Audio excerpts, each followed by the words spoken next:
ونستغفره ونعوذ بالله من شرور أنفسنا ومن سيئات أعمالنا من يهدي الله فلا مضل له ومن يضلل فلا هادي له أشهد أن لا إله إلا الله وحده لا شريك له وأشهد أن محمدا عبده ورسوله اللهم صل على محمد وعلى آل محمد كما صليت على إبراهيم وعلى آل إبراهيم إنك حميد مجيد اللهم بارك على محمد وعلى آل محمد كما باركت على إبراهيم وعلى آل إبراهيم إنك حميد مجيد.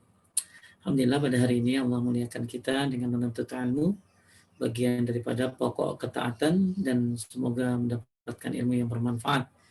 Buat para pengurus dari Majelis Ta'lim Hansa Cilandak, semoga menjadi amal jariah kalian bagi yang datang, semuanya memberikan pahala buat para pengurus dan tanpa mengurangi jatah mereka masing-masing. Amin ya Allah. Kita lanjutkan, kita sedang membahas tentang zikir pagi sore ya. Iya Ustaz. Ya. Ya. Saya akan share screen.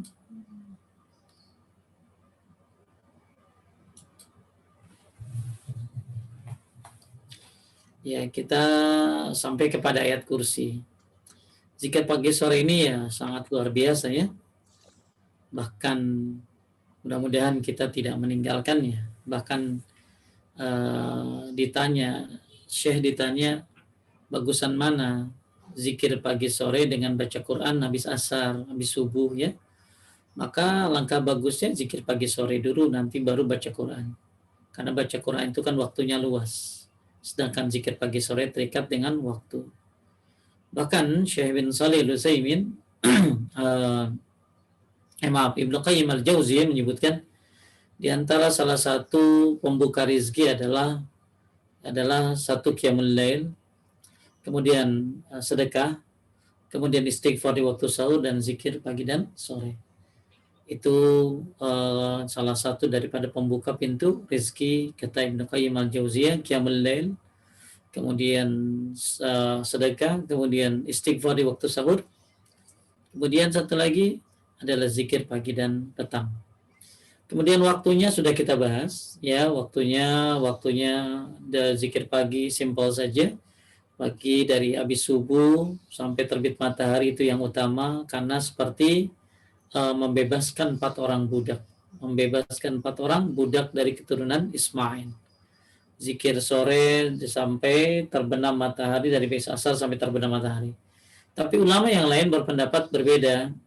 Seperti Komite Fatwa Saudi Arabia, zikir pagi itu boleh paling telat ya, itu boleh sampai tengah hari. Ya, berarti sampai sebelum zuhur ya, sampai sebelum zuhur. Kemudian kalau zikir sore boleh sampai tengah malam. Insya Allah bagi yang sempat di waktu-waktu yang baik, habis asar langsung ya habis asar. Tapi kalau tidak sempat ya Anda kapan sempatnya, insya Allah masih berlaku zikir Anda. Walaupun sebelum zuhur Anda membaca zikir pagi. Jadi zikir pagi sore ini adalah sebuah keutamaan yang Allah berikan kepada hamba-hambanya. Bahkan dalam sebuah ada seorang syekh menuliskan bahwa salah satu keutamaan zikir pagi sore adalah bukan hanya menepati sunnah, tapi juga menjalankan sebab keselamatan. Menjalankan sebab keselamatan. Maksudnya apa? Ya, maksudnya dengan zikir pagi sore ini Anda dapat pahala sunnah, juga dapat permohonan keselamatan dan menjalankan sebab-sebab daripada keselamatan. Semoga Allah selamatkan kita, hari-hari kita dari segala macam musibah dan penyakit, dengan salah satunya dengan cara membaca zikir pagi dan sore. Nah, ayat zikir pagi sore ini dimulai dengan ayat kursi. Ya, dimulai dengan ayat kursi. A'udzubillahi minasyaitonirrajim. Allahu la ilaha illa huwal hayyul qayyum la ta'khudhuhu sinatun wa la nawm. Lahu ma fis samawati wa ma fil ard. Man dzal ladzi yashfa'u 'indahu illa bi iznihi. Ya'lamu ma baina aydihim wa ma khalfahum wa la yuhituna bi syai'in min 'ilmihi illa bima syaa' wasi'a kursiyyus samawati wal ard wa la ya'uduhu hifdhuhuma wa huwal 'aliyyul 'azim. Ya, ini ayat kursi sudah maklum pasti ya. Intinya di sini adalah bagaimana ayat ini memiliki keutamaan yang sangat luar biasa. Baik, kita lihat dari sahabat meriwayatkan hadis ini adalah Ubay bin Ka'ab. Berikut hadis lengkapnya. Silakan Nurul. Bismillah. Ubay bin Ka'ab mempunyai jurnun atau tampah tempat mengeringkan biji-bijian yang berisi kurma kering. Namun selalu saja ia mendapatinya berkurang. Maka pada suatu malam ia menjaga makanan tersebut. Tiba-tiba ada seekor binatang melata mirip anak kecil yang baru tumbuh dewasa. Atau bidabah syithu gulab al-muhtalim. Datang dan mengucapkan salam. Ubay pun menjawab salamnya. Siapakah kamu, jin atau manusia? Ia menjawab jin.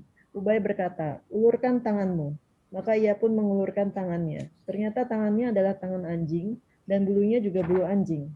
Ubay bertanya, seperti inikah jin itu diciptakan? Ia menjawab, jin telah mengetahui bahwa di antara mereka ada yang lebih mengerikan lagi dariku. Ubay bertanya, apa yang menyebabkanmu datang kemari? Jin menjawab, aku mendengar engkau adalah orang yang suka bersedekah.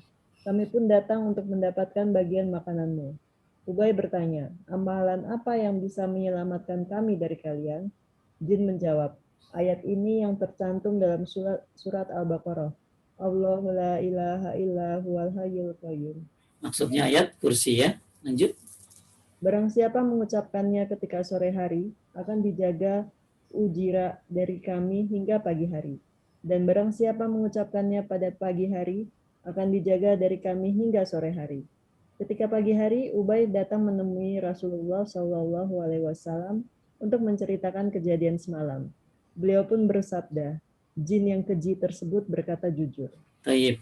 Ini adalah salah satu keistimewaan ayat kursi yang diungkap oleh jin. Ya, tapi kemudian Nabi SAW pun membenarkannya. Jin yang keji tersebut berkata jujur. Ya, berarti ini jadi suatu keistimewaan bagi yang suka baca ayat kursi. Jadi di sini ada apa ya, cerita yang menarik ya tentang bentuk apa tuh? Tentang bentuk jin ya. Ya. Di sini disebutkan tangannya adalah tangan anjing dan bulunya juga bulu anjing. Kemudian Ubay bertanya, amalan apa yang bisa menyelamatkan kami dari kalian? Maka jin akhirnya memberitahu ayat ini yang tercantum dalam surat Al-Baqarah, yaitu ayat kursi. Jadi Bapak Ibu sekalian muliakan Allah, pada intinya mereka suka berbohong ya. Ini jin ini suka berbohong. Akan tetapi Nabi di sini mengatakan bahwa jin yang keji tersebut berkata jujur. Ya, pada saat itu dia berkata jujur. Oleh karena itu tugas kita ya baca saja, dan wallahu alam efek yang terjadi seperti apa. Karena siapa yang membacanya ketika sore hari akan dijaga hingga pagi hari. Yang mengucapkan pagi hari dijaga hingga sore hari. Pernah ada seorang ustadz, beliau di sebuah, jadi ustadz ini ceritanya ada yang kesurupan dari karyawannya ya. Kemudian ustadz ini meruqyah. Dan dia sebelum kemudian ketika dia bacalah Falaq An-Nas. Lalu kemudian dia baca Falaq An-Nas di tempat tersebut. Kemudian akhirnya ada dialog antara jinnya, kemudian yang kesurupan tersebut. Lalu dia mengungkapkan bahwa marah kepada ustadz tersebut karena dengan baca Falaq An-Nas itu terbakarlah ibu bapaknya. Ya, pokoknya jin terbakar. Jadi begitu si ustadz ini baca Falaq An-Nas itu, ternyata yang ada di belakangnya, di sekitarnya, entah itu bapaknya atau ibunya ya, dari jin yang masuk ke karyawannya tersebut, entah itu saudaranya, pokoknya terbakar. terbakar, dan Ustadz itu kaget, dia tidak merasakan apa-apa ya. Dia nggak merasakan apa-apa. Dia nggak tahu kalau jin nggak ada api, nggak ada ya, nggak ada api, nggak ada asap ya. Pokoknya ya itu pengakuan dari orang yang kesurupan tadi yang jinnya berbicara. Cuma diambil kesimpulan dari cerita Ustadz ini ya, Falak dan Anas ini hebat gitu ya. Ayat kursi, Falak, Anas, ya kulhu Falak, Anas ini hebat. Jangan kita ngayal gini loh. Katanya jin terbakar, gue baca kok nggak ada asap. Ya, ini jangan Anda ngarepin begitu ya. Anda bisa lari kalau ketemunya langsung mungkin. Pernah ada seorang bapak, ya saya kasih sebuah zikir untuk yang membakar setan ya, membakar setan. Jadi ada satu zikir, a'udzubikalimatillahit tammati allati la yujawizuhunna barru wala fajirun min syarri ma khalaq wa barra az-zara min syarri ma yanzil minas sama min syarri ma yarju fiha wa min syarri ma zara fil ardi min syarri ma yarju minha min syarri fitanil laili wan nahar wa min syarri kulli tariqin illa tariqan yatuqu bi khairin ya rahman.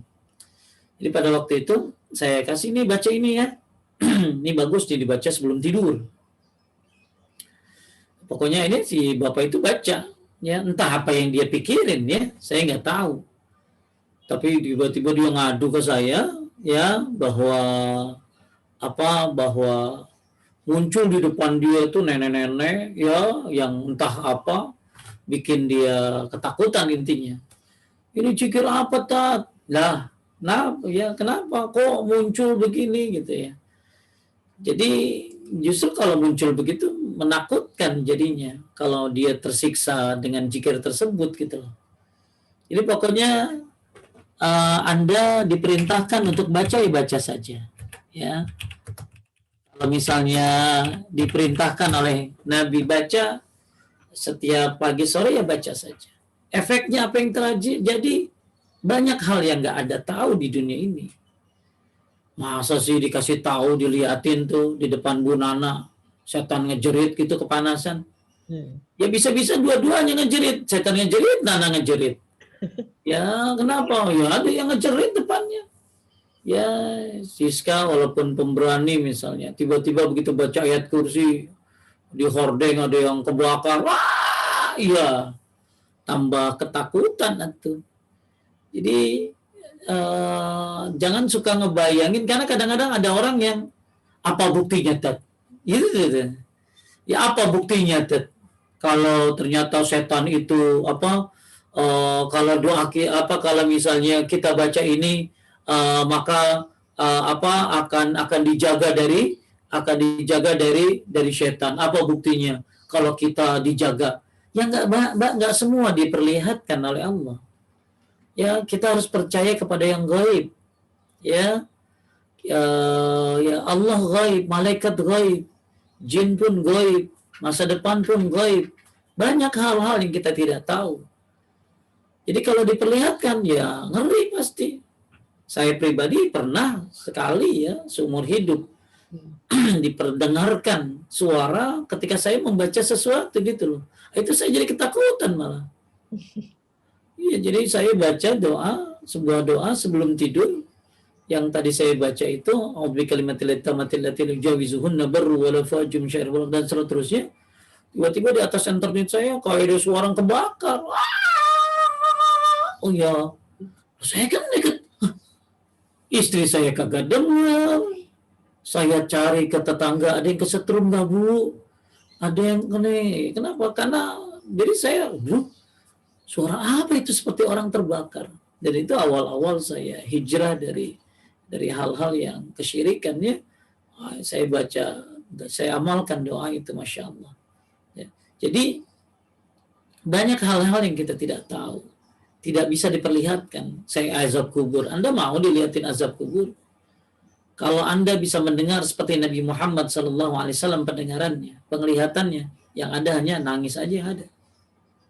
Lihat azab kubur, teriak-teriak, menakutkan pasti. Udah Nurul, Nana, sama Siska solehah banget udah tuh. Ya solehah banget. bisa makan kagak semangat karena jeritan kubur kedengaran. Apalagi yang rumahnya dekat kuburan, habis sudah itu pada pindah itu.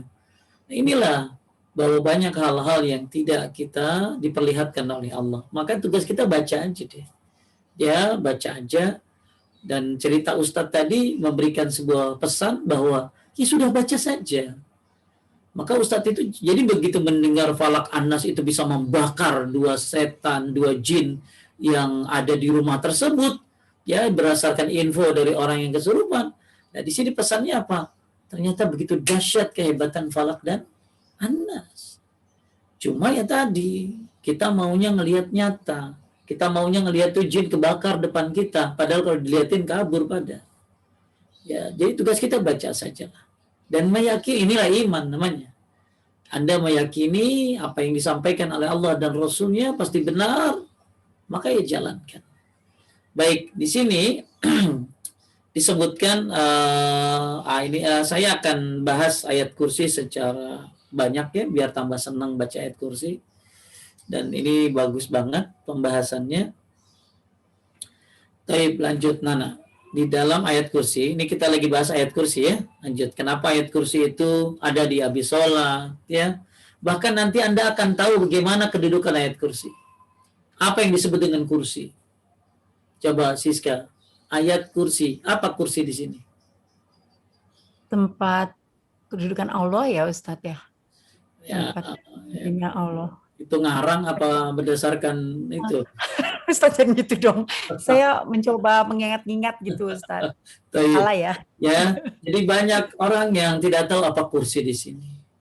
Ya, bagaimana kehebatan ayat kursi. Maka lewat Majlis Ta'lim Al-Hansa ini, alhamdulillah kita akan coba bahas bagaimana hebatnya ayat kursi.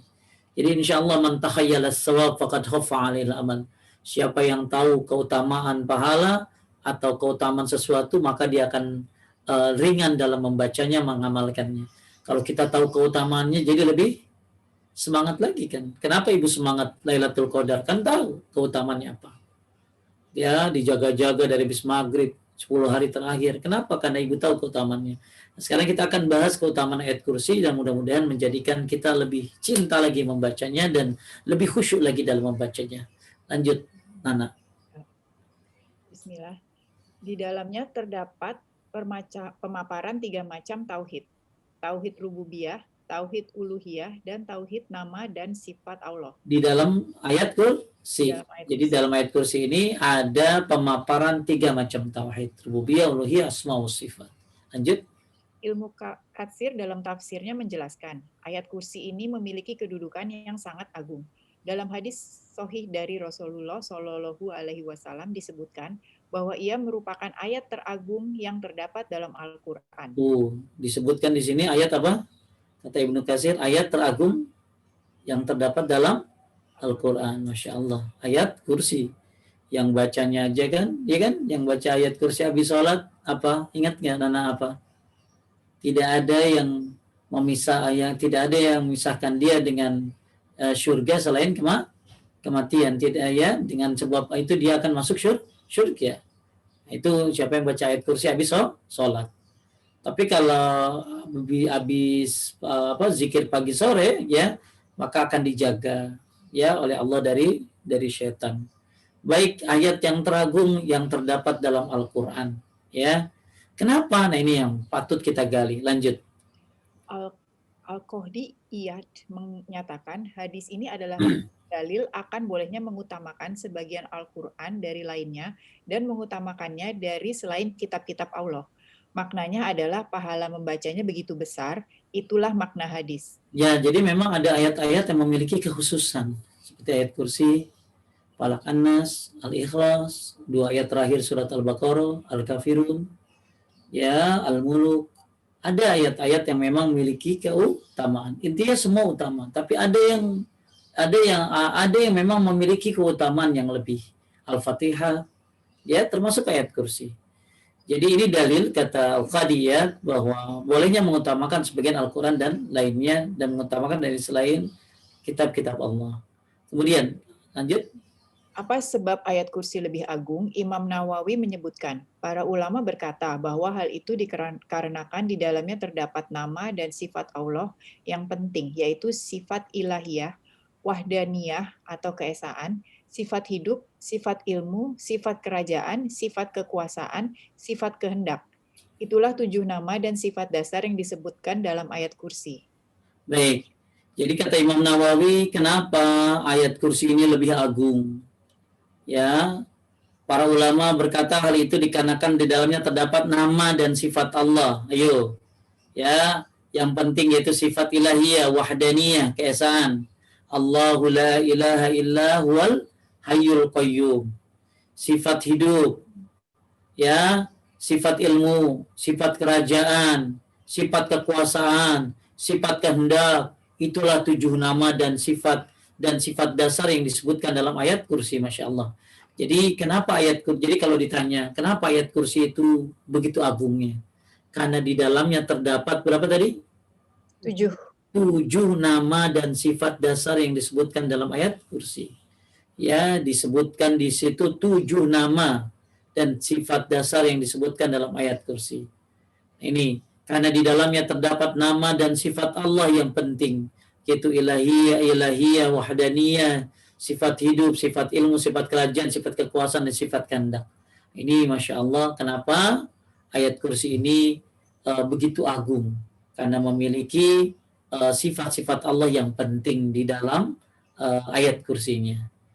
Kemudian Syekh bin Baz rahimahullah menjelaskan kehebatannya dengan berkata, Siska?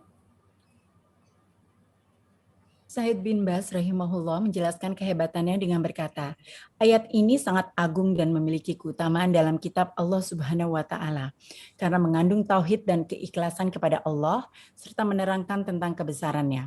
Bila seseorang membaca ayat ini setiap selesai sholat, maka ia akan menjaganya dari setiap kejahatan. Begitu pula jika membacanya ketika tidur. Majmu' Fatawa. Wa maqalat Ibnu Baz. Ini kata Syekh bin Baz. Kenapa sangat agung? Karena memiliki keutamaan, ya, mengandung tauhid, keikhlasan, ya, menerangkan tentang kebesarannya. Masya Allah, ya. Nah, ini kenapa ayat kursi begitu agung. Maka sunnah dibaca pagi sore setiap selesai sholat, kemudian sebelum tidur, dan lain sebagainya, sebagaimana yang pernah kita pelajari. Banyak sekali keutamaan dari ayat kursi. Penulis akan memaparkan berapa saja dari keutamaan dari ayat kursi. 1, Siska. 1. Ayat yang paling agung dalam Al-Quran. Sebagaimana yang ada pada pertanyaan yang diajukan oleh Rasulullah kepada Ubay bin Ka'ab, ayat mana yang paling agung dalam kitabullah? Ubay menjawab, ayat kursi. Maka beliau Shallallahu Alaihi Wasallam menepuk dada Ubay kemudian berkata, wahai Abu Mudhir, semoga engkau berbahagia dengan ilmu yang engkau miliki. Ya, jadi kenapa dibilang ayat paling agung? Karena ada hadisnya, ya. Ya. Ya, jadi Nabi nanya ayat mana yang paling agung dalam kitabullah. Ubay bin Ka'ab menjawab ayat kursi. Ya, ayat kursi. Nah, ini Masya Allah. Jadi Anda sehari-hari udah biasa ya baca ayat kursi, tapi kayaknya ayatnya ya gitu aja yang ada di kepala kita, ya sunnah aja gitu. Padahal Anda sedang membaca sesuatu yang agung. Baik buat para semuanya, ya, para jamaah, ya, para ibu-ibu, bapak-bapak, majlis taklim, al-khansa semuanya. Mudah-mudahan nanti baca ayat kursi itu bukan hanya sekedar lisan bergerak. Bukan hanya sekedar ini sunnah dibaca. Bukan hanya sekedar penjagaan dari Allah bagi yang membacanya. Tapi Anda sedang membaca sesuatu yang sangat agung. Anda sedang membaca ayat-ayat yang di dalamnya ada sifat-sifat Allah yang penting. Sifat-sifat Allah yang luar biasa. Di dalamnya ada apa? Ada nama-nama Allah. Maka ya buat semuanya ketika Anda membaca ini, ya agungkan ayat itu di dalam hatimu. Bahwa Anda bukan sedang membaca sebuah ayat saja yang dihitung pahalanya per huruf. Bukan hanya sekedar sunnah saja. Bukan hanya sekedar penjagaan saja. Tapi Anda sedang membaca ayat yang paling agung dalam kitab Allah. Ayat yang paling agung dalam kitab Allah. Ya. Baik, lanjut ayat kursi. Ayat kursi dikategorikan sebagai ayat yang paling agung karena di dalamnya terdapat nama Allah yang paling agung, yaitu Al-Hayyu dan Al-Qayyum. Namun ulama berselisih pendapat, manakah nama Allah yang paling agung? Tuh. Allahu la ilaha illa huwal hayyul qayyum. Coba yang zikir pagi sore. Ya hayyu Ya, ya qayyum Matika. matika astagis. Masya Allah. Jadi ayat kursi ini katanya kenapa paling agung? Karena di dalamnya ada nama Allah yang agung, yaitu Al-Hayyu Al-Qayyum. Ya.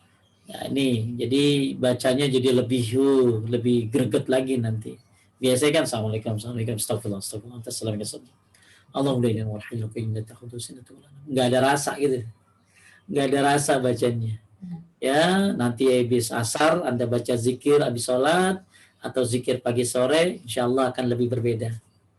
Kenapa beda? Ilmu yang membedakan sesuatu, betul ya?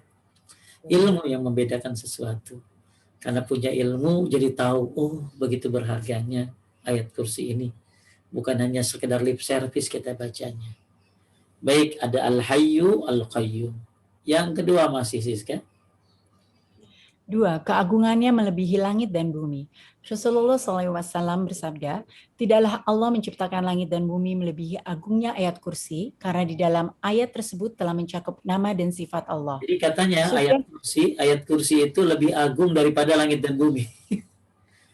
Ayat kursi itu lebih agung daripada ayat langit dan bumi. Apa penjelasannya nih Pak Ustadz? Ya, tadi kan Nabi bilang tidaklah Allah menciptakan langit dan bumi melebihi agungnya ayat kursi. Berarti ayat kursi lebih apa? Lebih agung daripada langit dan bumi. Ajib, Masya Allah. Anda sedang membaca sesuatu yang agung, yang melebihi langit dan bumi agungnya. Enggak ya? Kenapa? Lihat, lanjut Siska. Sufyan As-Tsauri. Sufyan As-Tsauri berkata, sebab ayat kursi merupakan salah satu kalamullah, perkataan Allah, sedangkan kalamullah itu lebih agung dari ciptaan Allah yang berupa langit dan bumi. Ya, kenapa dianggap ayat kursi ini ayat yang lebih agung daripada langit dan bumi? Karena langit dan bumi ini kan ciptaan. Sedangkan ayat Allah adalah perkataan Allah. Ya, maka ayat kursi lebih agung daripada langit dan bumi. Masya Allah. Ya, kita kalau lihat langitnya udah kayak apa? Ya Allah, ya Allah. Ternyata ayat kursi lebih agung daripada itu. Lanjut Bu Nurul.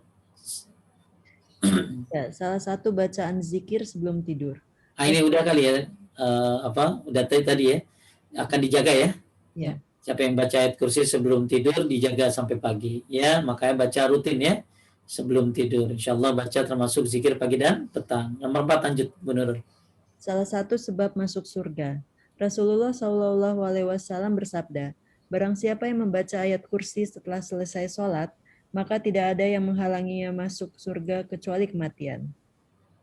Beberapa hadis di atas menunjukkan keutamaan ayat kursi. Apabila kita merutinkannya, maka kita akan mendapatkan keutamaan yang sangat banyak. Hendaknya setiap muslim bersemangat untuk hal yang bermanfaat bagi dirinya, terkhusus untuk akhiratnya. Ayat kursi sendiri bukanlah ayat yang panjang dan sulit untuk dihafal. Semoga Allah mudahkan kita untuk mengamalkannya. Allah sih udah pada hafal ya Bu ya. Dari kecil pasti udah pada hafal ya. Pasti ibu-ibu semuanya nih ada 110 orang pasti udah hafal ayat kursi. Kalau belum hafal, waduh mungkin ya parah banget masa lalunya. Ya. Jadi semua orang pasti udah hafal ya orang Islam ayat kursi. Cuma masalahnya kurang berilmunya saja ya. Kurang tahu apa yang ada di dalam ayat kursi. Makanya senang banget bisa bahas ini karena ternyata begitu dahsyatnya apa yang kita baca. Tapi saya akan rangkum sebelum kita masuk tulisan yang lain. Jadi kenapa ayat kursi ini paling agung dalam Al-Qur'an? Ya, sebagaimana hadis Nabi yang ditanya kepada Ubay, ya. Kemudian kenapa agung? Karena ada apa tadi? Al-Hayyu Al-Qayyum. Kemudian keagungannya melebihi langit dan bumi. Ya, kemudian salah satu bacaan sebelum tidur, ya, pagi sore, bacalah supaya dijaga oleh Allah dari syaitan, ya. Kemudian salah satu sebab masuk surga yaitu habis sholat baca ayat kursi, maka tidak ada yang menghalangi masuk surga kecuali kematian. Inilah empat keutamaan dari ayat kursi. Kemudian Abu Ubaid berkata dalam kitab Al-Gharib, kami telah diberitahu oleh Abu Muawiyah dari Abu Hashim Al-Qafi dari Sya'bi dari Abdullah bin Mas'ud, dia berkata, seorang keluar dan bertemu dengan jin. Lalu jin itu berkata, apakah kamu dapat bergulat denganku? Jika kamu dapat mengalahkanku, aku akan ajarkan kamu suatu ayat yang kalau kamu baca ketika masuk rumah, setan tidak akan masuk. Kemudian dia berkelahi dan dapat mengalahkannya. Dia berkata, saya lihat kamu kecil lagi kurus. Kedua tanganmu seperti tangan anjing. Apakah kamu semua seperti ini, wahai jin, atau kamu di antara mereka? Jin mengatakan, saya di antara mereka termasuk kurus. Maka bisa diulangi pertarungan. Kemudian bertarung lagi dikalahkan oleh manusia. Jadi jin kalah mulu nih. Maka dia berkata, hendaklah engkau membaca ayat kursi. Tidaklah seorang membacanya ketika masuk rumah, kecuali setan akan keluar. Dia punya suara buang angin seperti keledai. Dikatakan kepada Ibnu Mas'ud, apakah orang itu adalah Umar? Beliau menjawab, siapa lagi yang dapat seperti itu kalau bukan Umar? Maksudnya yang gulat sama Umar siapa? Yang gulat sama setan siapa tadi? Umar. Yang gulat sama jin siapa? Umar. Ya, makanya Umar ya ditakutin sama setan. Ya, dalam riwayat disebutkan bahwa ketika Umar lewat, jin pada minggir, setan pada minggir. Ya, setan pada minggir. Kenapa? Ya karena Umar bin Khattab radhiyallahu anhu. Ya, nah, lain sama kita ya, nggak tahu ya. Kalau setan ngelihat kita kabur apa enggak? Ya, apa kita yang kabur? Atau dia yang kabur? Ngajak teman. Nah, pertanyaannya kalau dia kabur kenapa gitu? Apa ngelihat muka kita udah kayak setan? Atau mungkin karena zikir pagi sore ibu yang ibu baca, wallahu a'lam. Ya, jadi ini lagi-lagi tentang ayat kursi. Ya, cuma di sini ada satu hal yang menarik, membacanya ketika masuk ke dalam rumah, ya kan? Hendaklah engkau membaca ayat kursi, tidaklah seorang membacanya ketika masuk rumah, kecuali setan akan keluar. Ini ya apakah ada sunnahnya ketika masuk ke dalam rumah membaca ayat kursi? Ini yang harus dicari. Setahu saya ada doa saja, bukan ayat kursi. Ya.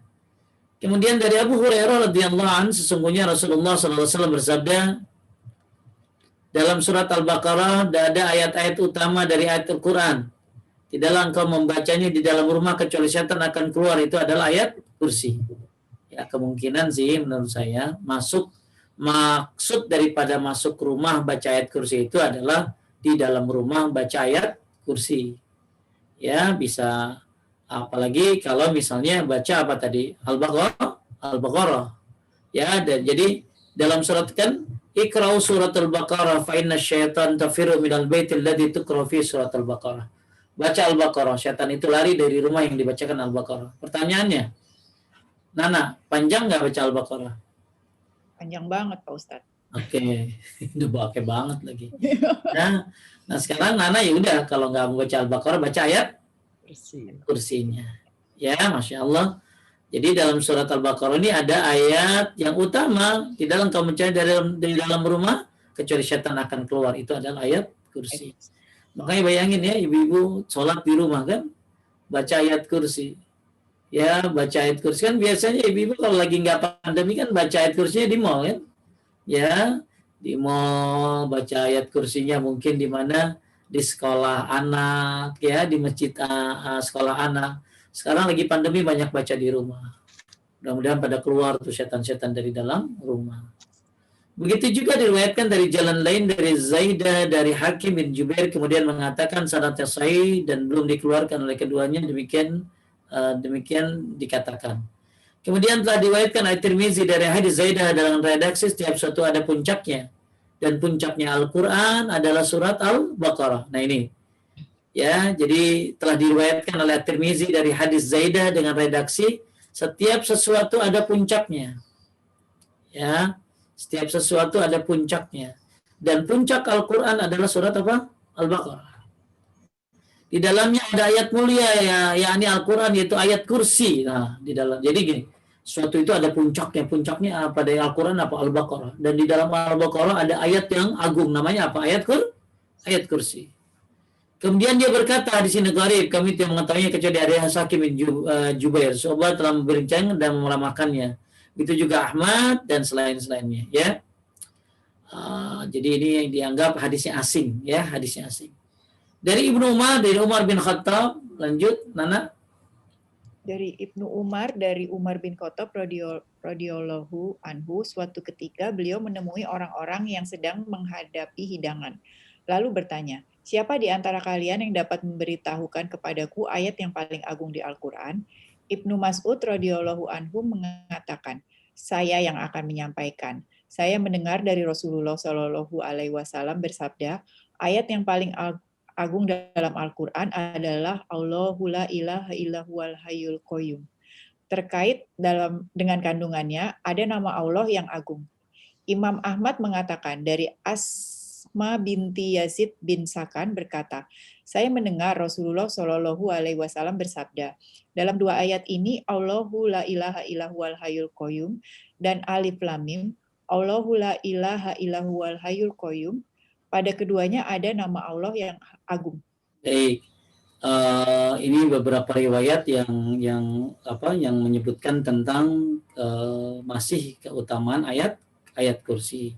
Ketiganya dari Isa, ya, dan lain-lain. Hisham berkata dia dari Ibnu Ammar. Wallahu a'lam. Apa maksud ya udah kayak tadi ini memperkuat tentang apa keutamaan apa tadi ayat kursi, ya, bahwa tadi ya yang masuk rumah ya membaca ayat kursi, kemudian atau di dalam rumah baca ayat apa tadi ayat kursi.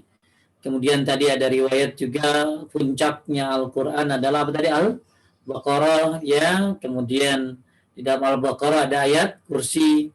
Kemudian siapa yang baca ayat kursi di rumah, syaitan akan keluar.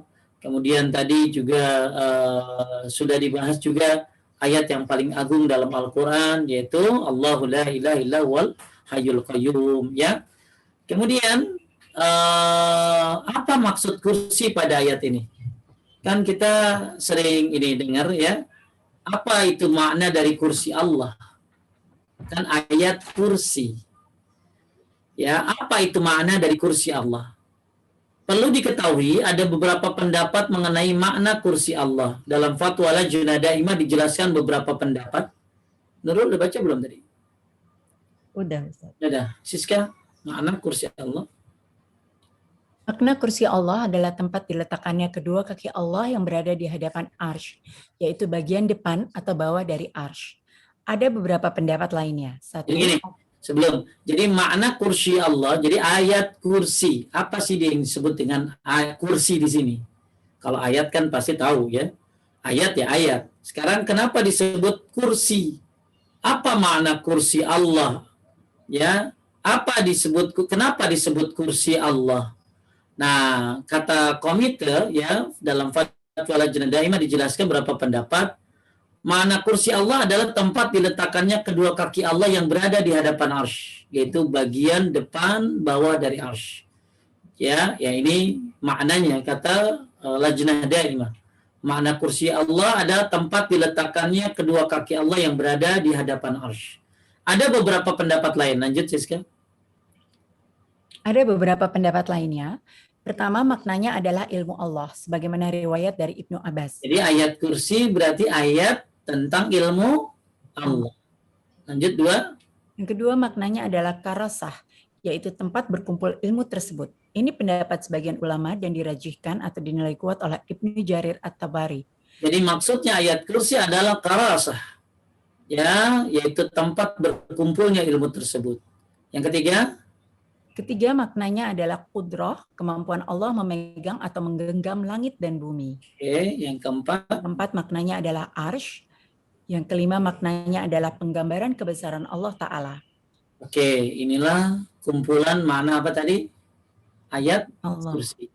Ya, jadi jangan suka dimainin, ya. Ada orang kadang-kadang kursi ya kayak kursi gitu loh ya. Jadi dimain-mainin, suka dipecandain, jangan suka bercanda dengan agama ya. Jadi makna kursi ya menurut Lajnah Daimah adalah tempat diletakkannya kedua kaki Allah yang berada di hadapan arsy. Ya. Sedangkan pendapat yang lain makna kursi, ayat kursi adalah ilmu Allah. Ada yang maksudnya adalah tempat berkumpulnya ilmu tersebut. Ya, ada yang mengatakan itu maksudnya kemampuan Allah memegang menganggap langit dan bumi. Maksudnya ayat kursi adalah arsy Allah. Maknanya adalah penggambaran kebesaran Allah Ta'ala.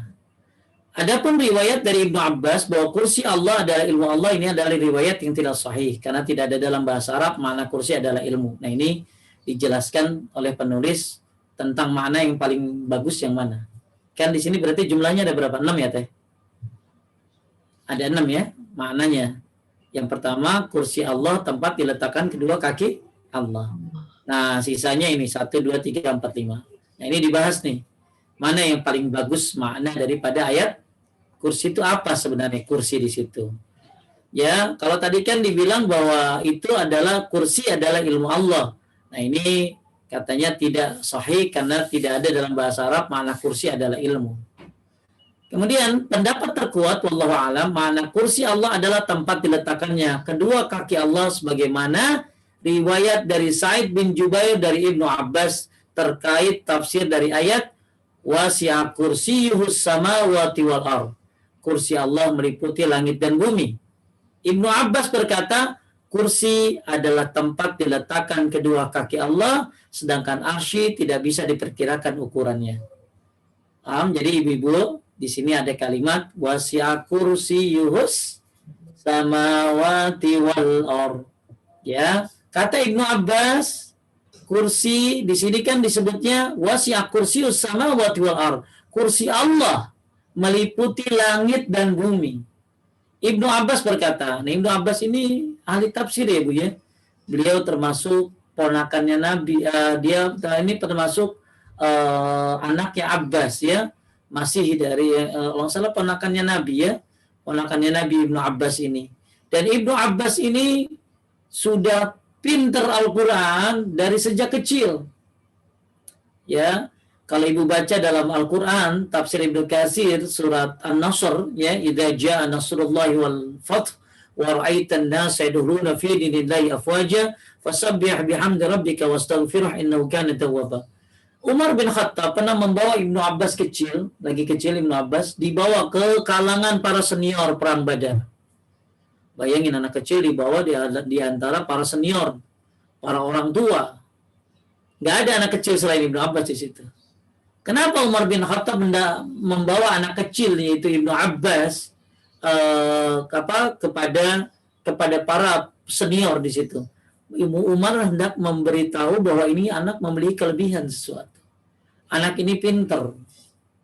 Maka ini ditanya kepada Umar, menurut para senior ini apa maksud daripada iza jaa nasrullahi wal fath? Semuanya menjawab dengan jawaban menurut tafsir mereka. Lalu bagaimana menurut Ibnu Abbas? Ibnu Abbas jawabnya gimana? Iza jaa nasrullahi wal fath. Maksudnya surat An-Nasr ini adalah tanda ajal Nabi sallallahu alaihi wasallam akan segera datang.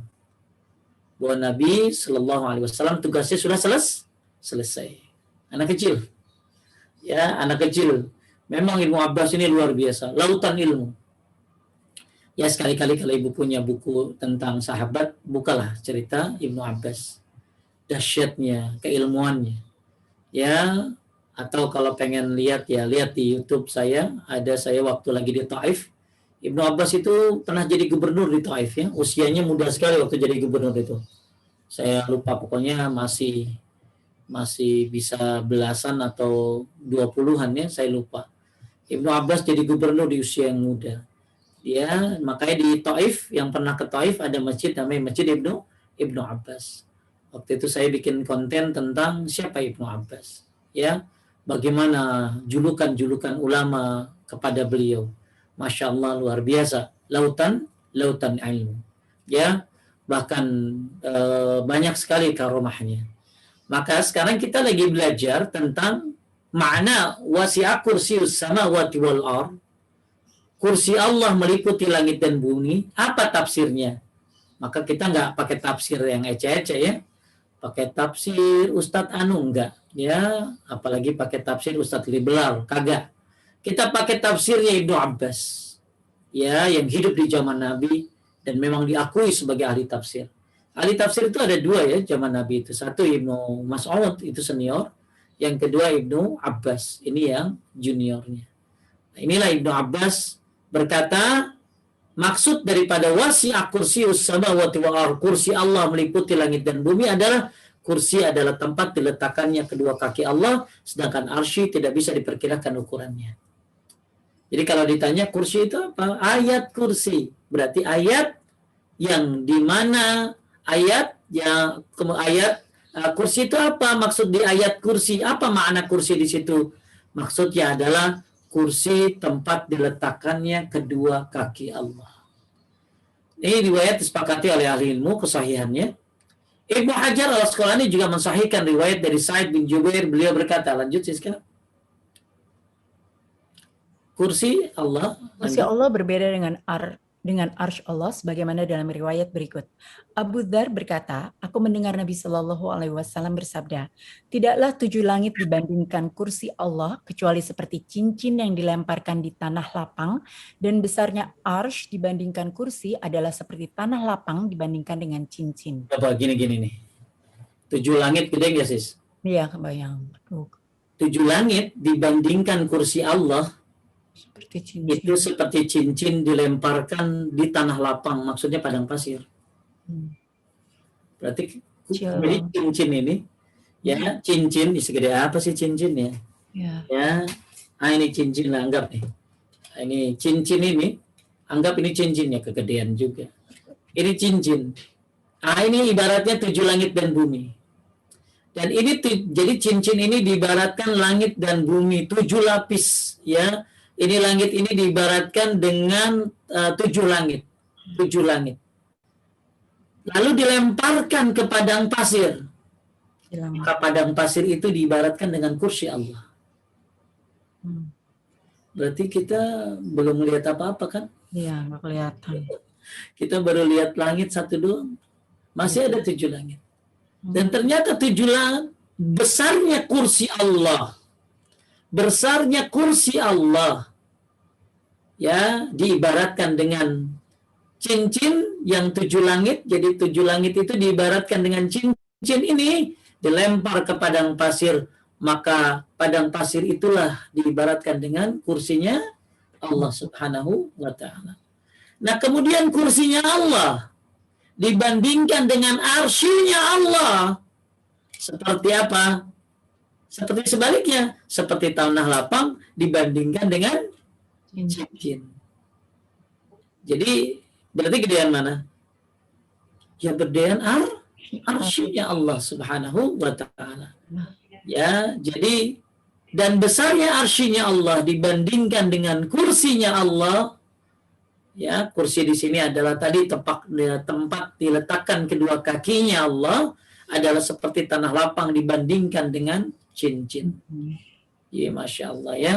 Kalau tadi cincinnya 7 langit, kursinya itu segede padang pasir. Nah, sekarang gedean mana antara kursi dengan arsy? Ternyata di kursi itu juga diibaratkan dengan cincin juga. Masya Allah. Ya, kayak apa gedenya alam semesta ini yang diciptakan oleh Allah. Banyak rahasia yang Allah mungkin kita tidak tahu. Ya, jangankan masalah ke atas lagi deh ya. Tetangga aja kagak tahu kita. Ya, gimana? Ya, kampung sebelah aja nggak ngerti. Apalagi masalah ciptaan Allah yang begitu banyak. Ini Allahu Akbar. Ya, Allah Maha Besar. Kita hanyalah mungkin setitik debu di paling kecil, debu paling kecil lagi. Ya, masih banyak yang harus kita ketahui. Ya, maka ya ada di Quran dan Sunnah tentunya. Kemudian makna wasi'ah yang diterjemahkan meliputi dalam ayat tersebut adalah karena posisinya di atas dan lebih besar sehingga disebut meliputi.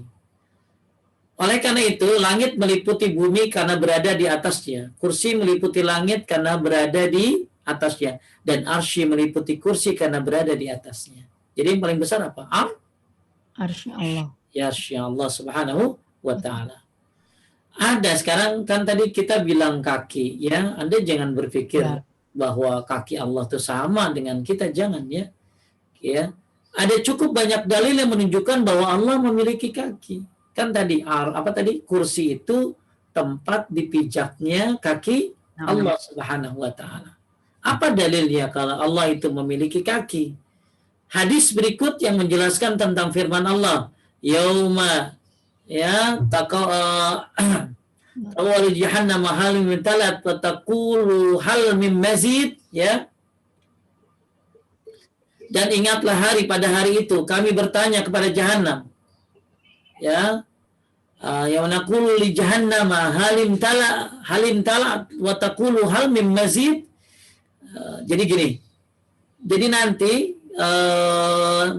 neraka jahanam itu ditanya, apakah kamu sudah penuh? Dia menjawab, ham min mazid, masih ada tambahan nggak? Jadi neraka itu nggak pernah penuh teh. Ya begitu dimasukin orang ditanya, ham min mazid, ada tambahan lagi nggak? Ham min mazid, ada tambahan lagi nggak? Ya, zaman aku jahannam halim talat wa taqulu ham min mazid.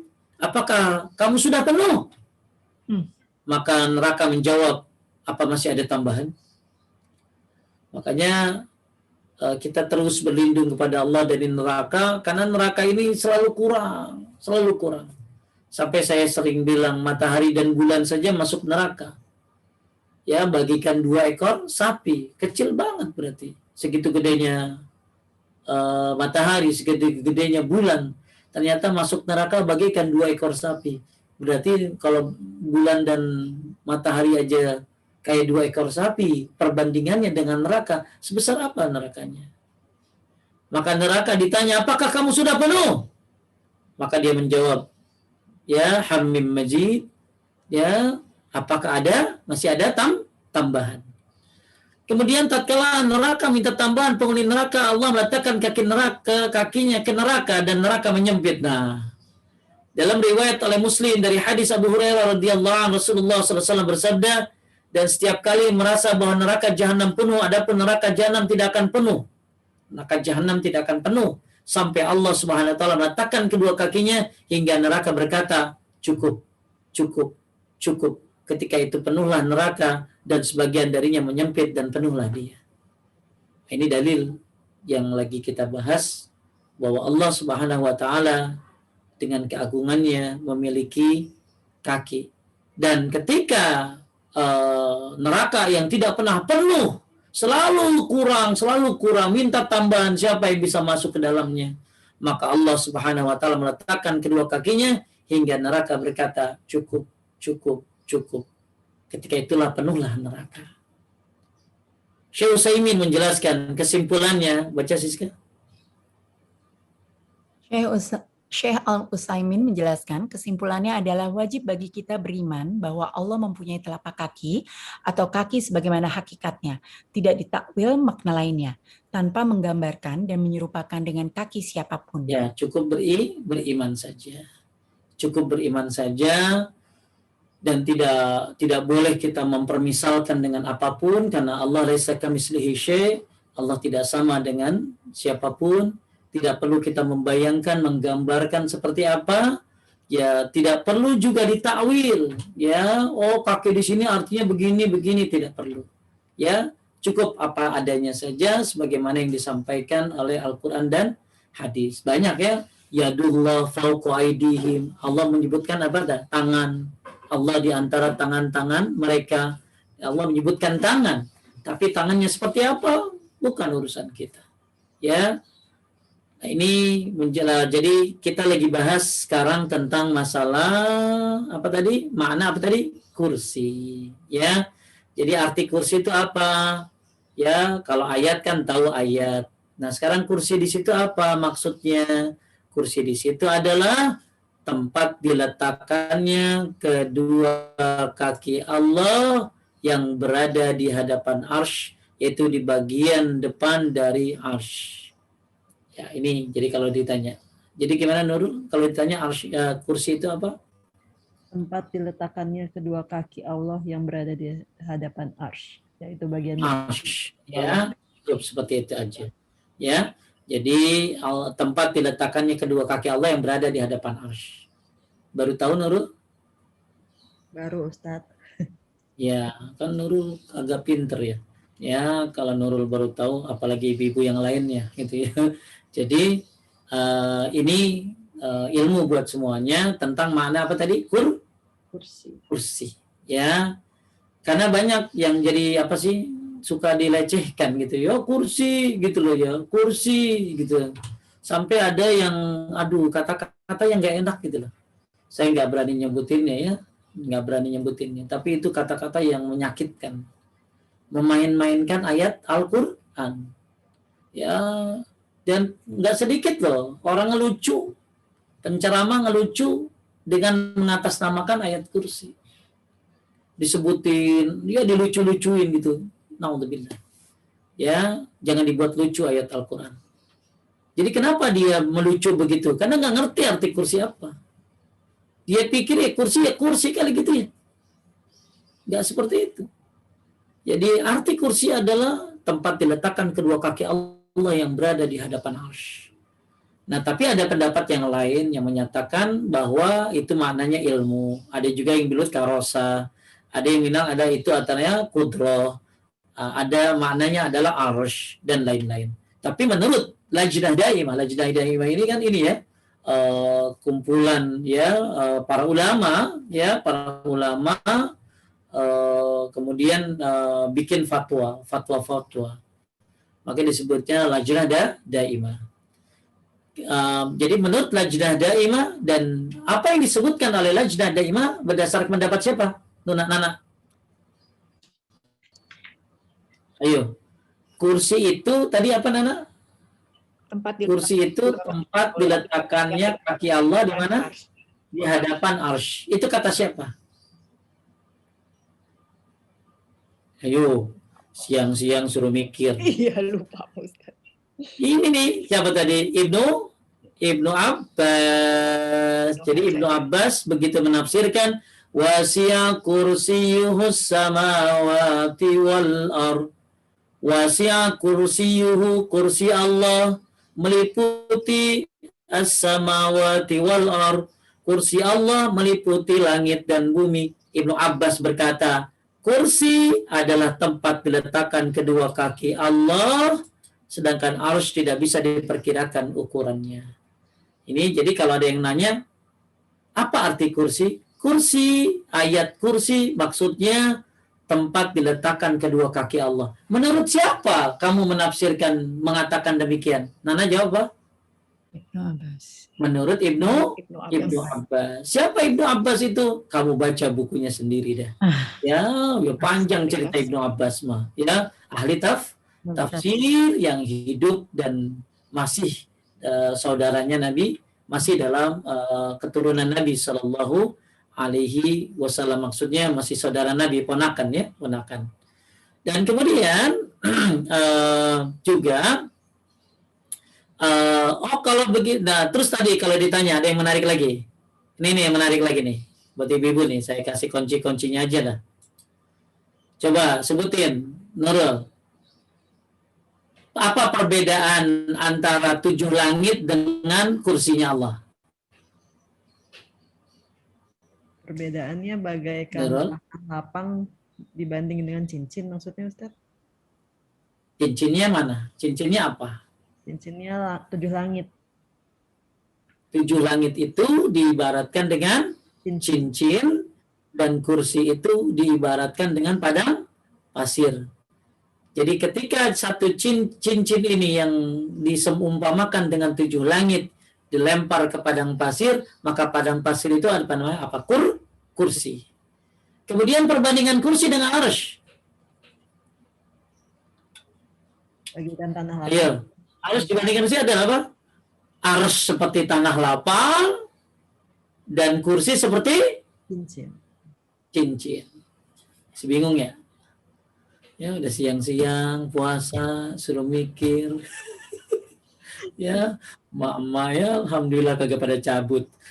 Ya, atau pada tidur lagi. Wah, udah.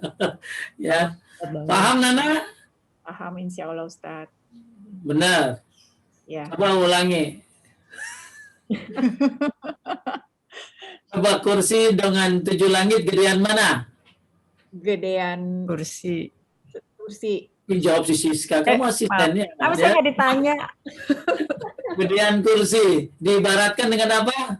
Bagaikan cincin dilempar di tanah lapang. Jadi cincinnya itu apa? Langit, 7 langit, tanah lapangnya itu adalah kursi. Ya. Kemudian perbandingan kursi Allah dengan arsy Allah, Gedean arsy. gedean ars. Gampang banget ngomongnya gedean arsnya. Permisalannya ars itu seperti padang pasir, sedangkan kursi itu seperti cincin. Ibu ngerti ya? Saya copy paste ya.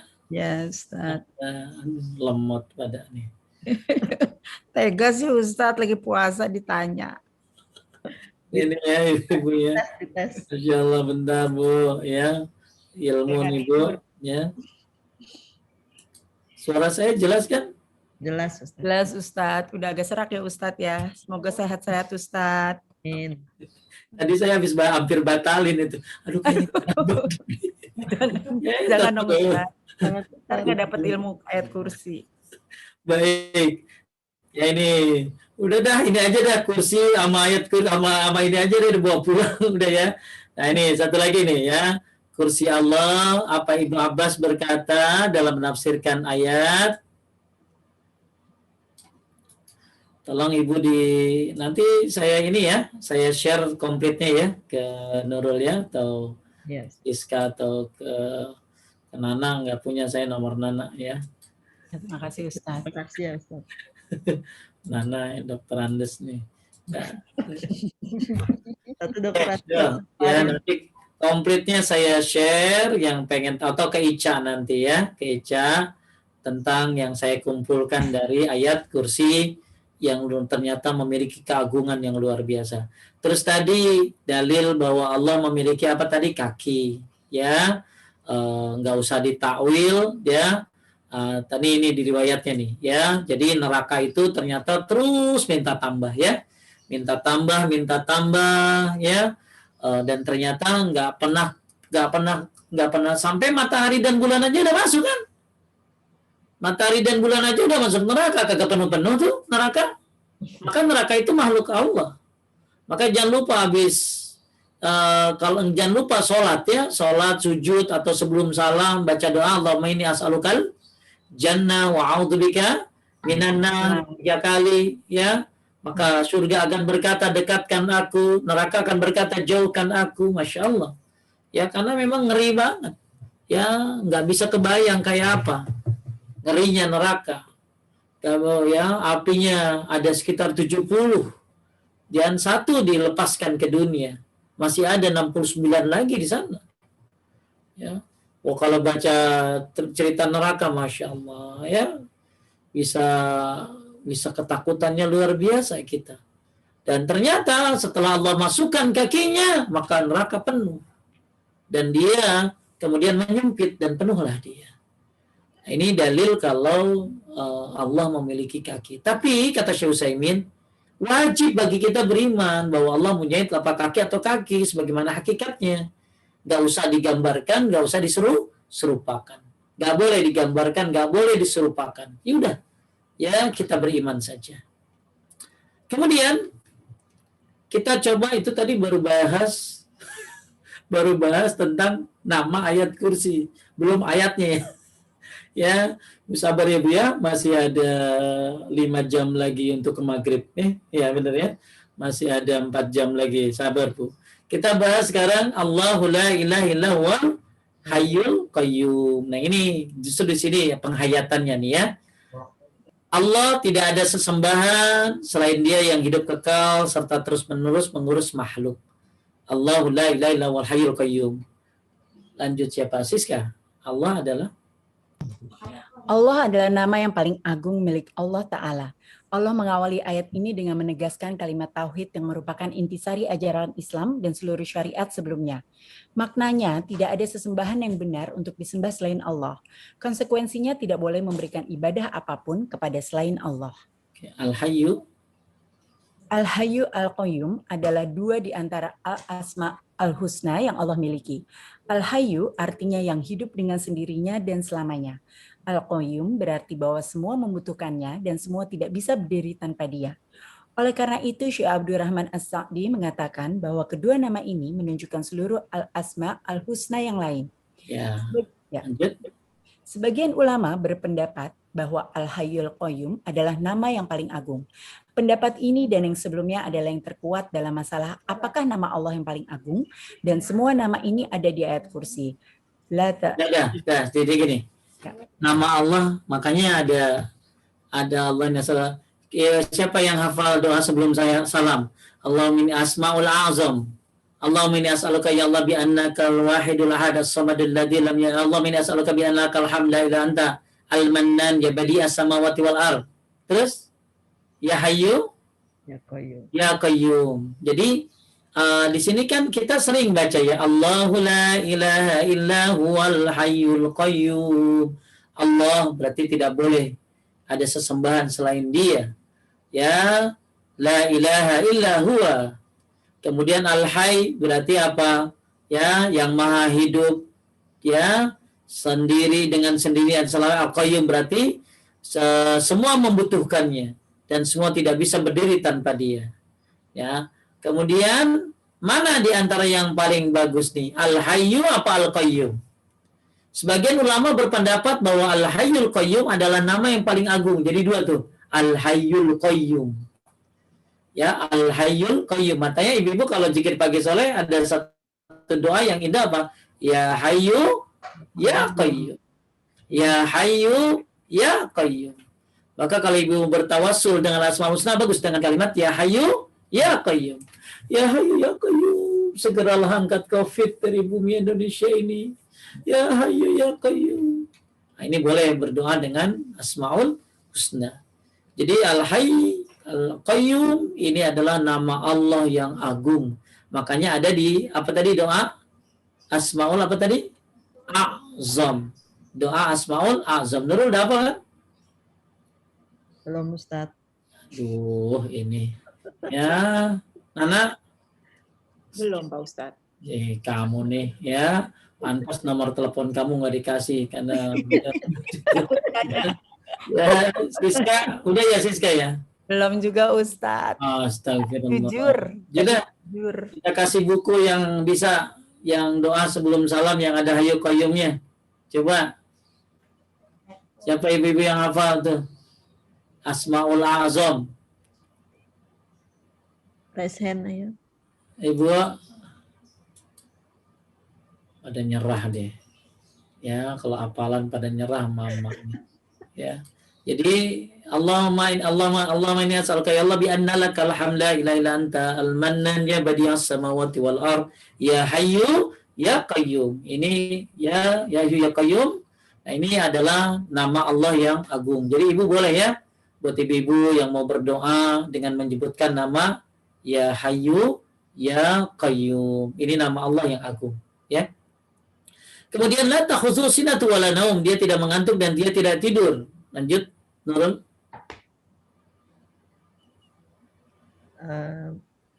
Maha suci Allah. Maha suci Allah dari segala kekurangan. Dia selalu menyaksikan dan mengawasi segala sesuatu.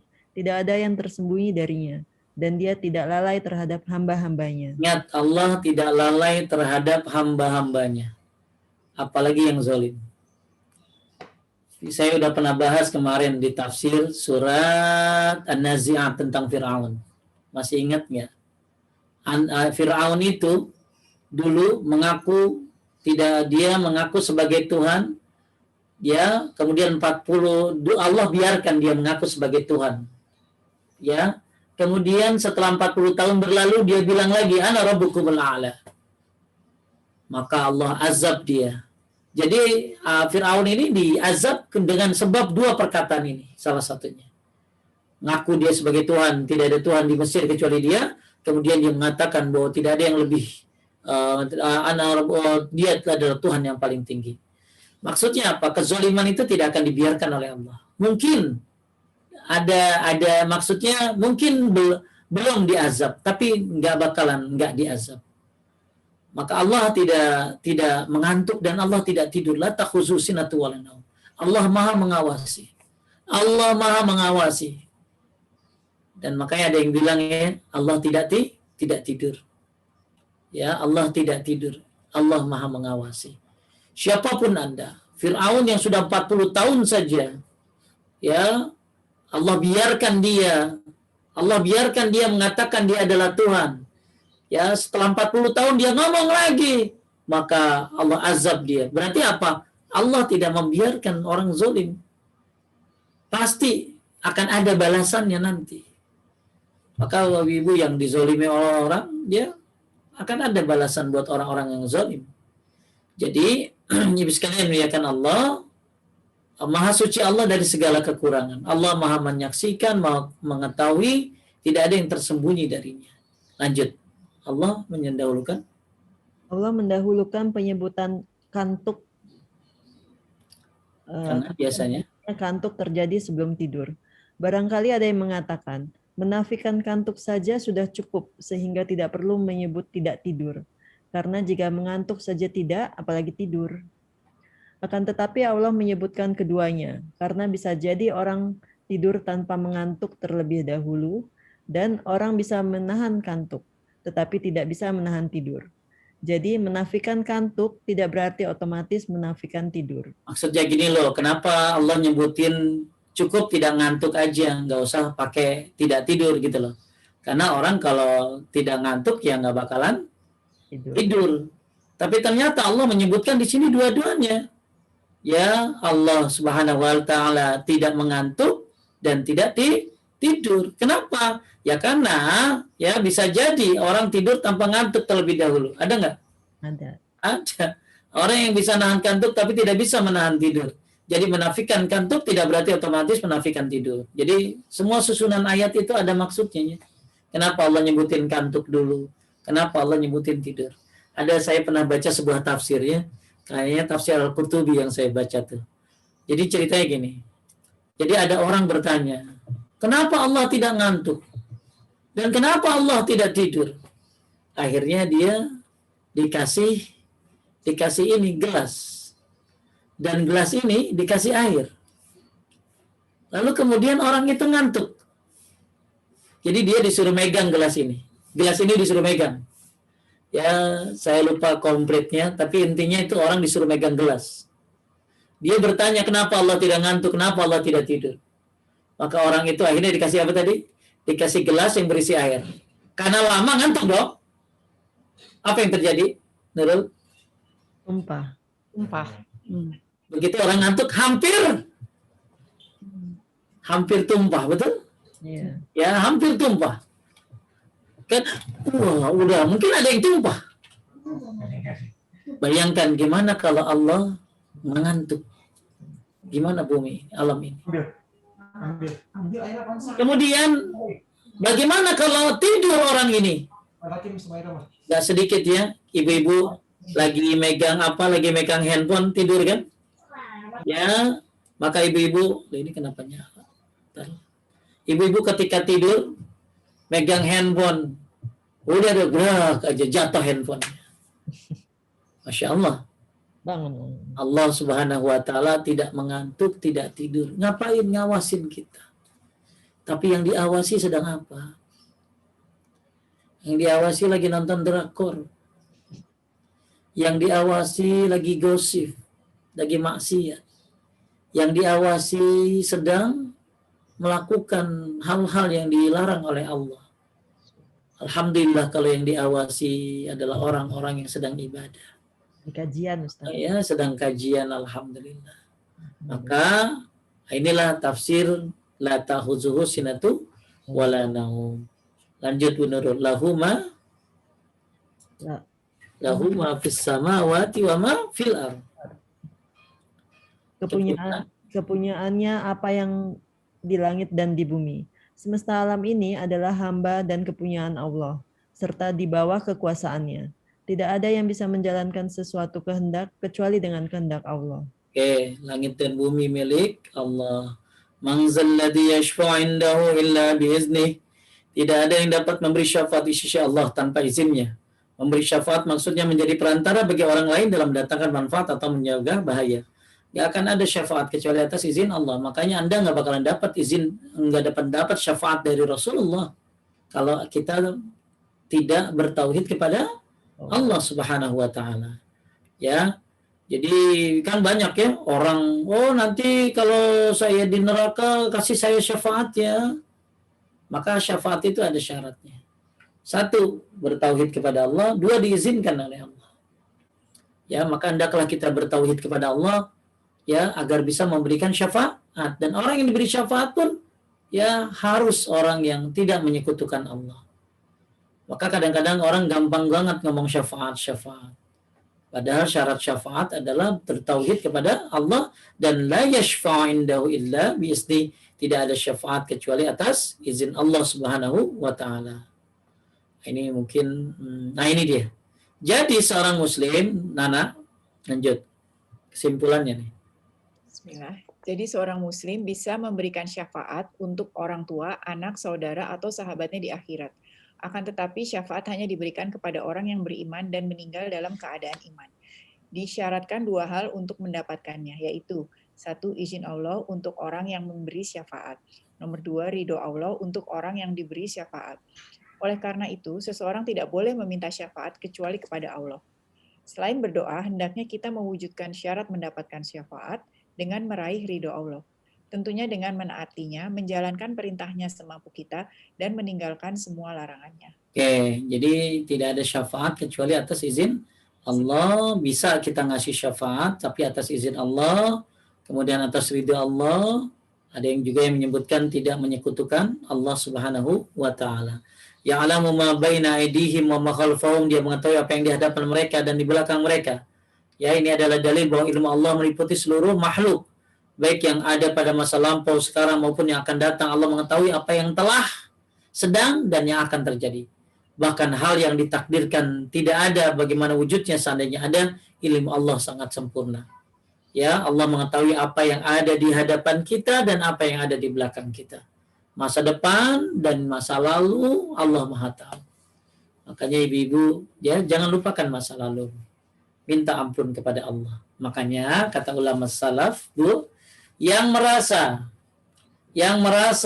punya masa lalu yang jelek, maka leburlah dosa-dosamu dalam malam Lailatul Qadar.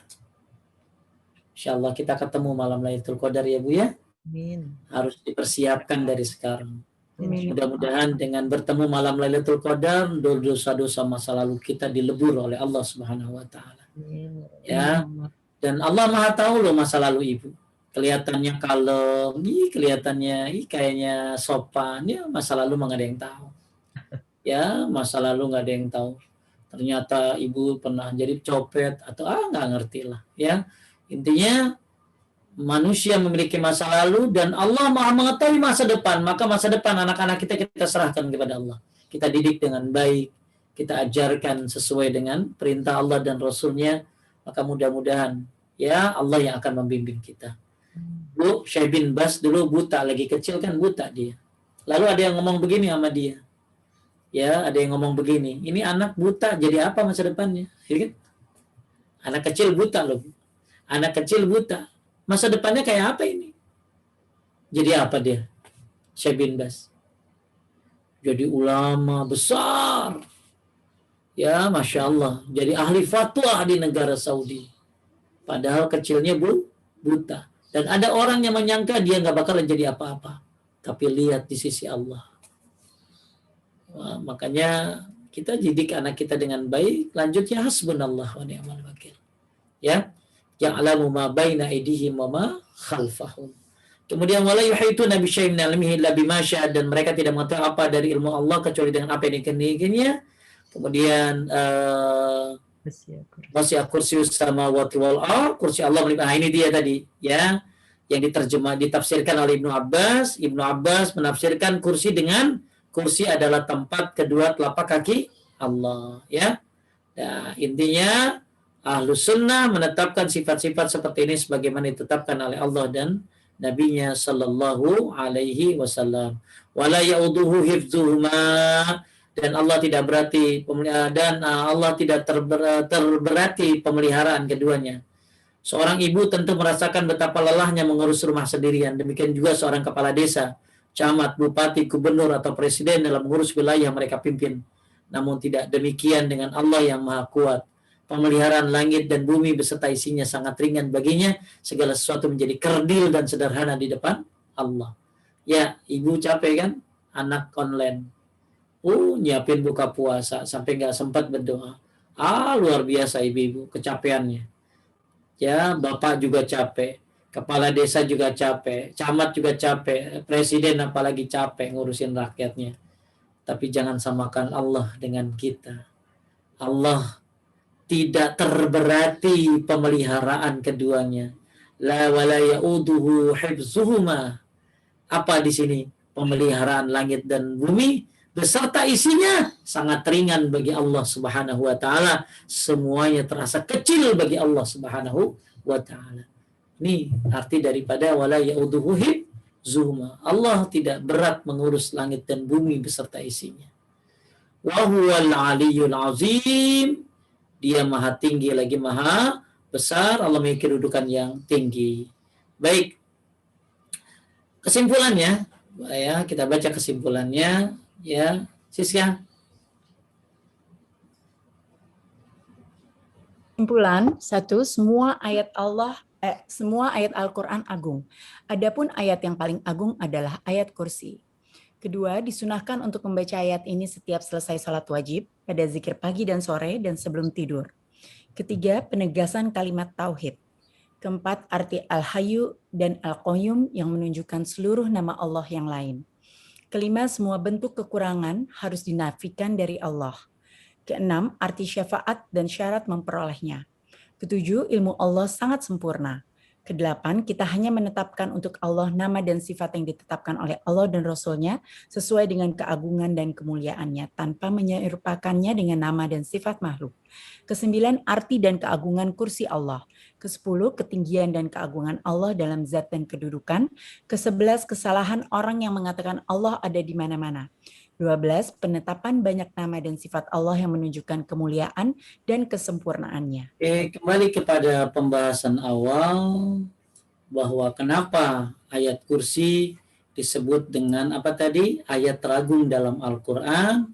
Inilah 4 ya, ada 4 keistimewaan ayat kursi ya. Sebelum kita tutup dengan pertanyaan, ayat kursi ayat yang paling agung dalam Al-Quran. Kemudian keagungan ayat kursi melebihi apa tadi? Langit dan bumi. Jadi ayat kursi lebih agung daripada langit dan bumi, Masya Allah. Ya. Kemudian salah satu bacaan zikir sebelum tidur, kemudian salah satu sebab masuk surga. Ya, mudah-mudahan ibu-ibu jadi semangat baca ayat kursinya.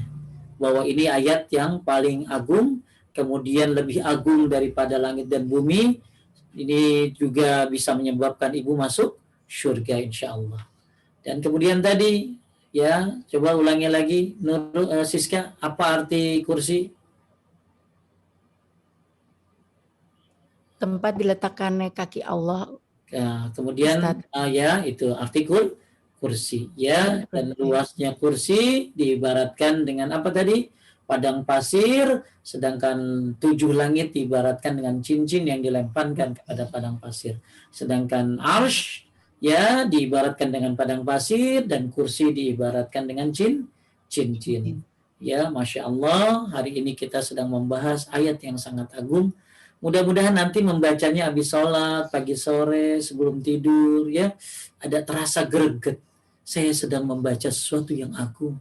Saya sedang membaca sesuatu yang hebat. Saya sedang membaca ayat kursi. Yang mana kursi artinya menurut Ibnu Abbas, tempat diletakkannya kakinya Allah Subhanahu wa taala. Tapi mungkin ada yang mau nanya, silakan. Diawali saya dulu ya Ustadz ya. Kalau misalnya baca ayat kursi itu harus ta'awudz dulu sama bismillah nggak Ustadz? Cukup pakai a'udzubillah saja karena dia bacanya dari tengah. Kalau dari awal bagus baca bismillah. Apa dalilnya Pak Ustadz kalau dari awal baca bismillah? Jadi Nabi Shallallahu Alaihi Wasallam itu pernah, ini tafsir surat ini ya, Al-Kautsar, ya, Al-Kautsar. Jadi Nabi Shallallahu Alaihi Wasallam sedang tiba-tiba tersenyum, ya, tersenyum. Ternyata turun ayat Al-Quran. Nah, kemudian Nabi baca Bismillahirrahmanirrahim, Inna a'tainakal kautsar. Jadi Nabi memulai dengan Bismillah. Kenapa? Karena memulainya dari awal. Tapi kalau memulainya dari tengah, boleh nggak pakai Bismillah? Boleh-boleh saja sebenarnya secara umum. Ya, tapi yang saya suka sih saya bacanya dengan A'udzubillahi minasyaitonirrajim. Ya, jadi memakai Bismillah kayak gini lah. Coba teteh lihat ya. Kalau kulhu pasti pakai Bismillah ya kan? Karena diawalin kan, dari awal kan. Ya. Falak pakai Bismillah, Anas pakai Bismillah. Tapi kalau ayat kursi langsung pakai A'udzubillahi minasyaitonir. Karena dibacanya dari mana tadi? Tengah. Dari tengah. Ya, maksudnya dari potongan ayat, ya, bukan dari awal. Ya, lanjut. Ustadz, kalau gitu menyambung yang tadi, jadi kalau misalnya kita lagi tadarusan, terus kita di tengah-tengah nggak usah pakai Bismillah lagi ya, Ustadz, tapi langsung aja. Ya, Bismillahi minasyaitonirrajim. Misalnya gini, saya lagi baca Quran, handphone bunyi, saya telepon jawab dulu, lalu saya mulai lagi A'udzubillahi minasyaitonirrajim. Ya, lanjut. Karena ada lagi alasannya. Karena Bismillah itu ada yang menyebutkan itu adalah satu ayat dari Al-Fatihah saja. Karena Bismillah adalah satu ayat dari Al-Fatihah saja. Ya, jadi kalau yang lainnya nggak perlu pakai Bismillah, cukup pakai apa tadi? A'udzubillahi minasyaitonir. Kalau dari tengah. Tapi kalau dari awal ya boleh, karena dimulai dengan apa tadi? Bismillah, ya, Bismillah dengan menyebut basmalah, Bismillahirrahmanirrahim. Jadi nggak apa-apa ibu-ibu mau baca yang dari tengah langsung A'udzubillahi minasyaitonirrajim. Tapi kalau dari awal bacanya dengan Bismillahirrahmanirrahim. Yang tadi dalilnya saya sudah sebutkan, Nabi baca surat apa tadi? Al-Kautsar, ya, Nabi dapat wahyu, kemudian tersenyum, lalu membaca dengan Bismillahirrahmanirrahim. Lanjut. Dari Ibu Ruslina, Bismillah, Afwan Ustadz izin bertanya, apakah membaca ayat kursi setelah sholat atau subuh dan asar boleh disatukan dengan bacaan zikir pagi petang? Boleh, nggak apa-apa. Tapi kalau saya senang dipisah, karena saya nggak mau rugi aja, gitu ya. Nggak mau rugi baca ayat kursi pagi dan petang, keutamaannya kan tadi dijaga. Yang baca pagi dijaga sampai sore, yang baca sore dijaga sampai pagi. Sedangkan baca ayat kursi habis sholat, maka tidak ada yang memisahkan dengan surga kecuali kematian. Jadi masing-masing berbeda sebenarnya porsinya ya. Akan tapi kalau ibu mau gabungin nggak apa-apa, ya nggak apa-apa. Cuma saya suka misahin aja, misahin bacaannya ya. Saya lebih suka dipisah. Lanjut. Ustadz, ini kan baca ayat kursi setelah sholat mau tidur, itu ada lagi nggak? Kalau misalnya waktu free gitu baca sendiri aja, boleh nggak Ustaz? Baik, kalau yang sunnah-sunnahnya adalah satu sebelum tidur, habis sholat, pagi sore. Kemudian bisa sunnah-sunnahnya boleh nggak buat ayat ruqyah juga boleh. Ayat ruqyah, ya, ayat ruqyah. Ya, jadi baca buat ayat ruqyah bagus, itu ayat kursi. Kemudian kalau baca lagi senggang sebanyak-banyaknya nggak ada masalah. Ya, nggak ada masalah. Cuma kalau lagi sholat, ya lagi sholat, bagusan mana baca surat yang dari tengah apa dari awal gitu loh. Atau pendek tapi selesai, atau ayat kursi tapi potongan dari tengah. Ya kalau yang saya tahu ya dari kitab Tamamul Minnah kesimpulannya lebih utama baca ayat pendek tapi selesai daripada potongan ayat tapi tidak selesai. Potongan daripada potongan ayat. Tapi bukan berarti nggak boleh. Ya boleh-boleh saja. Nabi pernah baca Umar bin Khattab, ya Nabi juga pernah, Umar bin Khattab juga pernah baca satu ayat saja dalam sholatnya. Jadi nggak apa-apa kalau lagi sholat baca ayat kursi, nggak apa-apa. Nah sekarang kalau lagi iseng ya sambil nungguin buka baca ayat kursi boleh nggak? Boleh, nggak apa-apa, silakan. Ya. Yes. Baik. Cuma di kalangan masyarakat, di kalangan orang-orang yang belajar ilmu-ilmu ilmu-ilmu kebal ya, ini suka ada pendapat-pendapat yang aneh. Apa maksudnya? Jadi katanya kalau baca ayat kursi sekian ribu kali nanti ada khodam. Khodam itu maksudnya jin ya, jin pembantu gitu ya. Ini kemungkaran yang dibikin baca ayat kursi itu bukan untuk itu ya. Ya, baca ayat kursi sekian ratus kali setiap jam sekian hari ini, maka akan nanti ada jin yang menyertainya. Ini nggak benar ya. Al-Quran itu kalamullah, kalamullah yang tinggi, yang agung. Ya, tapi jangan diniatkan untuk mendapatkan hal-hal yang seperti jin dan gitu. Ya, ini suatu penyelewengan ya, penyelewengan. Jadi Anda baca ayat kursi lagi ya, saya senggang baca ayat kursi yang banyak, nggak masalah. Ya, nggak masalah. Lanjut. Dari Ibu Eka Sinta, Assalamualaikum Ustadz. Apa maksudnya tidak ada yang memisahkan kita dengan surga kecuali kematian? Apa makna kematian ini? Maksudnya kalau ibu mati bisa masuk surga gitu. Ya. Dari Ibu Anita, Ustadz untuk baca surat dan doa sebelum tidur, adabnya boleh dalam posisi sudah berbaring atau harus duduk dulu? Harus menghadap kiblatkah? Kalau misalnya ibu yang gini loh, sebenarnya ibu dalam keadaan duduk nggak masalah ya. Cuma ada sunnahnya kalau baca doa Allahumma aslamtu nafsi ilaika wa fawwadtu amri ilaika wal ja'tu dhahri ilaika ragbatan wa rahbatan ilaika dan seterusnya, itu dalam posisi miring ke kanan setelah wudhu. Jadi hanya itu saja setahu saya yang dalam keadaan tidur, dalam keadaan apa tadi berbaring. Tapi kalau yang lainnya, ayat kursi dan lain sebagainya, boleh-boleh saja ibu dalam keadaan berdiri. Malah ibu nggak bakalan bisa niup kalau tiduran makan, iya kan? Ya, jadi kan ibu baca ayat kursi kan dah. Kemudian baca apa tadi, kulhu, falak, anas ya. Nah, kulhu, falak, anas 3 kali itu kan ditiup kan, susah kalau tiduran makan. Ya, jadi setahu saya yang dibaca tidur itu dia khususnya kalimat apa tadi, Allahumma aslamtu nafsi ilaika, doa yang dibaca sebelum tidur itu tuh sambil miring ke kanan ya, sambil miring ke kanan.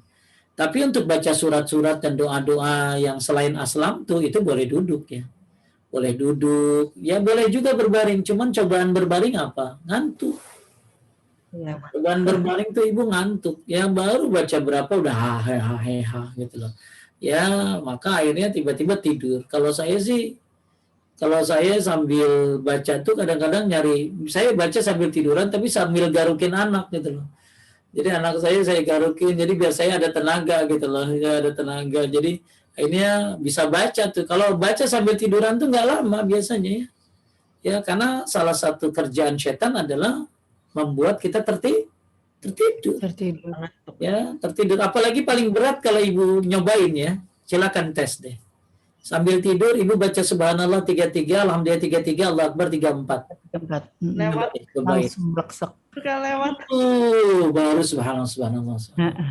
Nah, kalau ayat kursi, falak, anas, itu ibu bisa melek deh. Tapi kalau baca subhanallah 33, alhamdulillah 33, Allah akbar 34, itu ngantuk banget. Ulang lagi nggak sih Ustadz dari awal? Kalau kayak gitu? Ya kalau ingatnya sampai mana. Ya, tapi kalau ya tinggal lanjut aja tapi kalau udah terlalu lama ya diulangi saja. Ya. Jadi dan itu benar, itu dari Nabi loh. Kenapa? Makanya kenapa zikir habis sholat 10 ya. Ini saya jadi kalau zikir habis sholat berapa tadi? 10. Subhanallah 10, alhamdulillah 10, Allah akbar 10. Kemudian zikir sebelum tidur subhanallah 33, alhamdulillah 33, Allah akbar 34. Itu hadisnya kan disebutkan siapa yang bisa membiasakan 2 hal ini bisa masuk surga. 2 hal ini gampang tapi sedikit yang melakukannya. Sahabat bertanya, ya Rasulullah, kenapa gampang tapi sedikit yang melakukannya? Datang setan ketika kamu sholat, ibu habis sholat, assalamualaikum warahmatullahi wabarakatuh, jarang zikir, langsung pergi kan. Maka jarang ada orang baca zikir subhanallah 10, alhamdulillah 10, Allah akbar 10. Ya, kemudian yang kedua, sebelum tidur subhanallah 33, alhamdulillah 33, Allah akbar 34. Kenapa gampang tapi sedikit yang melakukannya? Karena setan membuat kamu tertidur. Maka benar kalau saya ada praktekin tuh. Iya ya, kenapa kalau baca subhanallah 33, alhamdulillah 33, Allah akbar 34 tuh gampang banget tidur. Ya, karena memang Masya Allah benar ya. Sadaqallahul azim, sabda Rasulullah. Setan membuat kamu tertidur. Nah, itu beratnya kalau baca itu. Dan keistimewaannya kalau ibu baca itu, ibu seger paginya. Iya ya, bangun. Iya. Karena kan salah satu keutamaan baca itu kan zikir dikasih buat Fatimah. Karena nggak punya pembantu. Nggak ada. Maka kalau kamu baca itu kayak memiliki pembantu kekuatannya. Maka setan nggak mau kita aktif malam, nggak mau kita bangun subuh. Maka dibuatlah tidur dan nggak mau kita baca itu dia, wallahu a'lam. Ya, jadi yang lain-lainnya bebas-bebas saja. Tapi kalau yang aslam tuh memang sunnahnya berbaring. Habis ya? Habis Ya, kalau yang aslam tuh itu katanya harus kata-kata terakhir kita sebelum tidur ya. Kalau Iya dari betul. Ya lagi lebih bagus. bagus lagi gitu. Ya, jadi lebih bagus itu kata-kata terakhir sebelum tidur. Waduh, Emang Siska hafal? Ya, alhamdulillah Ustaz. Ibu Siska hafal semua kayaknya. Enggak, tadi nggak hafal tuh. Wah, sebelum salam udah deg-degan mau ditanya. Ya. Oke, ada di buku saya itu udah bener ya Ustaz yang saya kirim ya. Allahumma inni as'aluka bi annaka lakal hamda. Bener nggak itu?